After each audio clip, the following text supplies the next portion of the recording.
যেমন শিক্ষামন্ত্রী আজকে আসবে, তার কাছে কিন্তু আমাদের একটা ভিজিট করা যাবে, সেখানে প্রথম পেজেই আমাদের উদয়নে সবকিছু আছে। ম্যাগাজিন দেখছো কিনা, ওই যে একটা হাসিনা ছবি আছে বঙ্গবন্ধু কর্নারে, ওটাই কিন্তু ওনার আদলে আসা। বুঝতে পারছেন সবাই? সো উনি তোমাদের সাথে একটু কথা বলবে। ওনার নাম হচ্ছে যে, আপনি আপনার পরিচয় দেন প্লিজ। আমার নাম দাওয়ান মামুনুর রশিদ। তো মামুন শব্দটাই বেশি পরিচিত, মামুন বলেই সবাই চেনে। রাজশাহীতে আসার পরে আজকে সকালে চেয়ারম্যান স্যার বলতেছিল মামুন থামুন, মানে একটু দুষ্টামি করে বলতেছিল। এই প্রথম আমাকে থামুন শব্দের সাথেও যুক্ত হলাম। তোমাদের প্রতি অভিনন্দন। আগামীকালকে মাননীয় প্রধানমন্ত্রী রাজশাহীতে আসার প্রোগ্রাম। সকাল 8টা থেকেই রাজশাহীতে শীতকালীন ক্রীড়া উৎসব। শিক্ষামন্ত্রী মহোদয় আজকেই আসবেন, 4টায় আসবেন। প্রধানমন্ত্রীর প্রোগ্রামটা হয়তো একটু এদিক ওদিক হবে, উনি অনলাইনে থাকবে। শিক্ষামন্ত্রী আজকে বিকাল থেকে আগামীকাল বিকাল পর্যন্ত রাজশাহীতে থাকবে। আমরা একটা ম্যাগাজিনও সম্পাদনা করেছি, ওখানে প্রথম পেজটে হলো উদয়ন নার্সিংয়ের, মানে এই নার্সিং পরিবারের সবগুলো প্রতিষ্ঠানকে নিয়ে। তোমরা বলতে পারবা তোমাদের কয়টা নার্সিং ইনস্টিটিউট এই উদয়ন পরিবারের? বা আনিস মালেক স্যারের কয়টা নার্সিং প্রতিষ্ঠান পরিচালনা করে? না, 3টা না, 6টা প্রতিষ্ঠান। বুঝছো? 6টা প্রতিষ্ঠান। যেই প্রতিষ্ঠানে তোমরা লেখাপড়া করতে আসছো, এই প্রতিষ্ঠান সম্পর্কে সবকিছু জানার চেষ্টা করবা। এখানে চেয়ারম্যানকে, এখানে প্রিন্সিপালকে, এখানে কেউ সৈকত আছে কিনা, এখানে কেউ ফুল আছে কিনা। সৈকত আছে তোমাদের ক্যাম্পাসে? আছে? চিনো? এই বিষয়গুলো জানবা। এগুলার মধ্য দিয়ে তোমাদের মনের মধ্যে একটা পরিবর্তন আসবে। যে 1 সেকেন্ডের জন্য হেসে উঠলা, যদি কোনো ক্লান্তি থাকে সেটা কিন্তু শেষ হয়ে গেছে। এবং এই প্রতিষ্ঠান কার স্বপ্ন সেটা কি তোমরা জানো? জানো কেউ? আনিস মালেক স্যারের বাবা অধ্যাপক আব্দুল মালেক স্যার, প্রফেসর ডাক্তার আব্দুল মালেক। তো ওনাকে নিয়ে আমি অনেক কথা বলেছি এর আগে বিভিন্ন অনুষ্ঠানে। 13 তারিখে তোমাদের প্রোগ্রামেও আশা করি কথা বলবো। তো আজকে বলার উদ্দেশ্য হলো, আমরা আগামী মাসে মানে মার্চের প্রথম সপ্তাহে উদয়ন নার্সিংকে ঘিরে একটা বিশেষ সংকলন প্রকাশ করব। এখানে তোমরা কেন নার্সিং পড়তে আসছো, প্রথম থিমটা হইল তুমি কেন নার্স হতে এসেছো। একজনকে যদি বলা হয় যে আপনি কেন প্রধানমন্ত্রী হলেন, তাহলে তার তো একটা উদ্দেশ্য আছে, সে তার কথাটা বলবে যে আমি এই জন্য প্রধানমন্ত্রী হতে এসেছি বা হওয়ার স্বপ্ন দেখি। তোমরা কেন নার্স হতে এসেছো এবং তোমরা ছেলে হয়ে কেন নার্সিংয়ে আসছো, তোমাদের নিশ্চয়ই একটা স্বপ্ন আছে, কারণ আছে। পাশাপাশি উদয়ন নার্সিং কলেজকে কেন তোমরা পছন্দ করেছো। বাংলাদেশে তো আরো অনেক নার্সিং কলেজ আছে, রাজশাহীতে আরো অনেকগুলো আছে। এই কলেজকে কেন পছন্দ করেছো।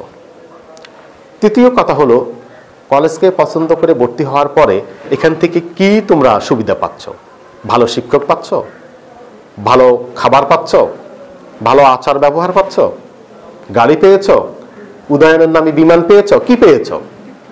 সাংস্কৃতিক অনুষ্ঠান আছে না শুধু ডাক্তারদের মতো করে কঠোর নিয়মে তোমাদেরকে পড়াচ্ছে। এই যে কতগুলো পাঠ্যপুস্তকের বাইরের বিষয়, এটাকে নিয়ে তোমরা লিখবা। যেমন শুরু করবা মালেক স্যারের কথা দিয়ে, তারপরে চলে আসবা তোমার স্বপ্ন ছিল তুমি একজন ডাক্তার হবে, MBBS ভর্তি পরীক্ষায় তুমি অংশগ্রহণ করেছো, অথবা তুমি করার স্বপ্ন দেখেছো, যে কোনো কারণে তুমি যেতে পারোনি, কিন্তু তুমি ডাক্তারের পাশে থাকবা। রোগীর পাশে সবচেয়ে বেশি কে থাকে? নার্স থাকে। তো রোগীকে সেবা দেওয়ার জন্য তোমার স্বপ্ন, কিংবা তোমার মায়ের, কিংবা তোমার বাবার, অথবা তোমার কোনো শিক্ষকের স্বপ্ন, সেজন্য তুমি নার্সিং প্রফেশনকে বেছে নিয়েছো। পাশাপাশি উদয়ন নার্সিং, উদয়ন শব্দের সাথে সবচেয়ে বেশি কি জড়িত বলতে পারবা? উদয়। যদি পৃথিবীতে কোনোদিন উদয় না হয়, রাত কি শেষ হবে? সেই উদয়ের সাথে উদয়নের সম্পর্ক। বাংলাদেশে কোন নার্সিং কলেজের নাম কিন্তু উদয়ন নাই, একটা ছাড়া। এই যে একটা আলাদা বৈশিষ্ট্য, এটা আমি তোমাদের প্রশ্ন আউট করে দিলাম। তুমি এই আলাদা বৈশিষ্ট্যের কথাটা 1 লাইনে 2 লাইনে নিয়ে আসবা। এইভাবে 200 থেকে 500 শব্দের মধ্যে লেখা তৈরি করবা, করে স্যারের কাছে দেবা, কিংবা principal madam, vice principal madam, যে কোনো কাছে তুমি তোমার একটা ছবি সহকারে জমা দেবা। সেখানে তোমার নাম, তোমার ব্যাস লিখে দিবা। যেটা হবে, আমরা এটা প্রকাশ করব, বলা তো যায় না, এই একটা লেখা তোমার মধ্যে একটা প্রেরণা যোগাবে, যেই প্রেরণা তোমাকে কোথায় নিবে আমরা জানি না। তুমি প্রধানমন্ত্রী হতে পারো, তুমি অনেক কিছুই হতে পারো, তুমি নার্সিং কলেজের প্রিন্সিপাল হতে পারো। এখন তো ডিপ্লোমার পরে দিয়ে শেষ না, তুমি বিএসসির সুযোগ আছে, তুমি এমএসসির সুযোগ আছে, তুমি কোথায় যাবে? এই জন্য তোমার অনেক স্বপ্ন থাকবে, এগুলাকে গুছিয়ে তোমরা লিখবে। আমি বিশ্বাস করি তোমাদের কাছ থেকে অন্তত 2-4-5টা লেখা পাবো, কি পাবো না? তো এতে করে আমরা যখন কোথাও এটা প্রেজেন্ট করব, কেউ পেজটা খুললে দেখবে যে না এখানকার ছাত্রছাত্রীরা কিছু জানে, লিখতে পারে। শুধুই নার্স হবে না, তারা পরিপূর্ণ একজন মানুষ হবে, পরিপূর্ণ একজন নার্স এবং পরিপূর্ণ একজন মানুষ হবে। এটাই প্রত্যাশা, এটার জন্যই তোমাদের কাছে কথা বলতে আসা। তাহলে আমরা একটা স্মৃতি নেওয়ার জন্য কাকে ডাকবো? তুমি আসো।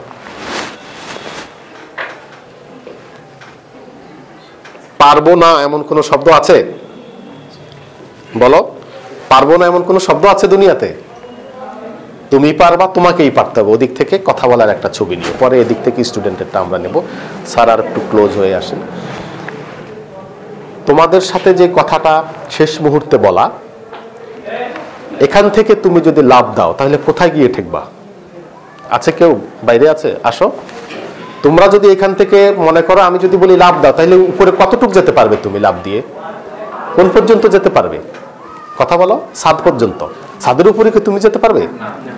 তো এই মাঠে যদি লাভ দিতে বলে তাহলে তুমি কত দূর যেতে পারবে? আকাশ পর্যন্ত। এজন্য বলা হয় স্কাই ইউর লিমিট, তোমার সীমা আকাশ পর্যন্ত।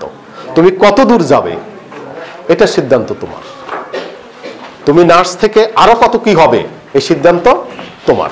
ধন্যবাদ। কি নাম তোমার? তাহমিনা না? তামান্না।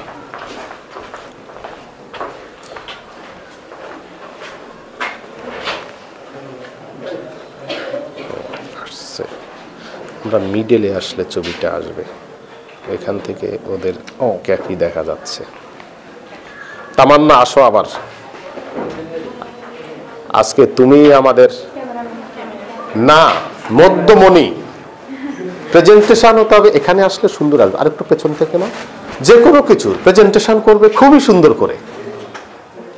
আজকে হলো আমাদের মধ্যমণি। কেন? আমরা সবাই যেখানে আছি ও মিডল পয়েন্টে, দেখো এ কারণে ও মধ্যমণি। ক্যামেরাম্যান শব্দটা ইউজ নাই করলাম। কমিউনিকেশন করব, প্রেজেন্টেশন করব, এমন ভাবে শব্দটা প্রয়োগ হবে, প্রকাশ হবে, কিন্তু যাকে নিয়ে প্রকাশ করব সে খুবই আনন্দিত হবে। এই কথাগুলো মনে রাখবা।